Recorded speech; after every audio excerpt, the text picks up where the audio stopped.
ഗസയിൽ ഇസ്രായേലിന് വൻ തിരിച്ചടി.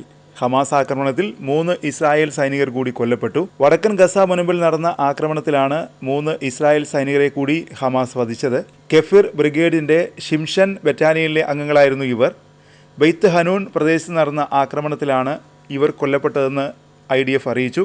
ഇതോടെ ഗസയിൽ ഒക്ടോബർ 7 ശേഷം ഹമാസ് ആക്രമണത്തിൽ കൊല്ലപ്പെട്ട ഇസ്രായേൽ സൈനികരുടെ എണ്ണം 391 ആയി.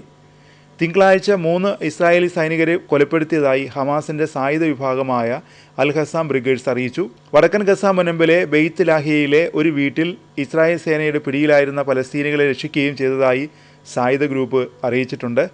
ഇസ്രായേൽ സൈനികരുടെ ആയുധങ്ങൾ ഹമാസ് പിടിച്ചെടുക്കുകയും ബന്ദികളാക്കിയ നിരവധി പലസ്തീനികളെ മോചിപ്പിക്കുകയും ചെയ്തതായും അൽ ഖസാം ബ്രിഗേഡ്സ് പറഞ്ഞു. ഗസ സിറ്റിയിൽ ഞായറാഴ്ച നടന്ന വ്യോമാക്രമണത്തിൽ ഹമാസിന്റെ മുതിർന്ന അംഗം കൊല്ലപ്പെട്ടതായി IDF അറിയിച്ചിട്ടുണ്ട്.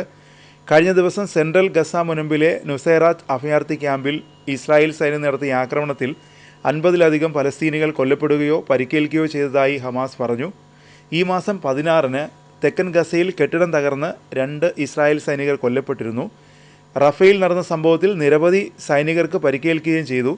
നേരത്തെ ഇസ്രായേൽ ആക്രമണത്തിൽ ഭാഗികമായി തകർന്ന കെട്ടിടം നിലം പതിക്കുകയായിരുന്നുവെന്നാണ് റിപ്പോർട്ടുകൾ. നവംബർ 11-ന് വടക്കൻ ഗസയിലെ ജബാലിയയിൽ ഹമാസ് ആക്രമണത്തിൽ 4 ഇസ്രായേൽ സൈനികർ കൊല്ലപ്പെട്ടിരുന്നു. 92ാമത് ബറ്റാലിയൻ്റെ ഭാഗമായ കെഫിർ ബ്രിഗേഡിലെ അംഗങ്ങളായിരുന്നു ഇവർ. ജബാലിയയിൽ ടാങ്ക് വേദ മിസൈൽ ആക്രമണത്തിലാണ് എല്ലാവരും കൊല്ലപ്പെട്ടത്. അതിനിടെ ഇറാനിലെ തെഹ്റാനിലെത്തിയ ഹമാസ് തലവൻ ഹനിയയെ വധിച്ചത് തങ്ങളാണെന്ന് ഇസ്രായേൽ വെളിപ്പെടുത്തിയിരിക്കുന്നു. ഹനിയ കൊല്ലപ്പെട്ടിട്ട് 5 മാസം പിന്നിടുമ്പോഴാണ് കൊലപാതകത്തിൻ്റെ ഉത്തരവാദിത്തം ഏറ്റെടുത്ത് ഇസ്രായേൽ രംഗത്ത് വന്നിരിക്കുന്നത്.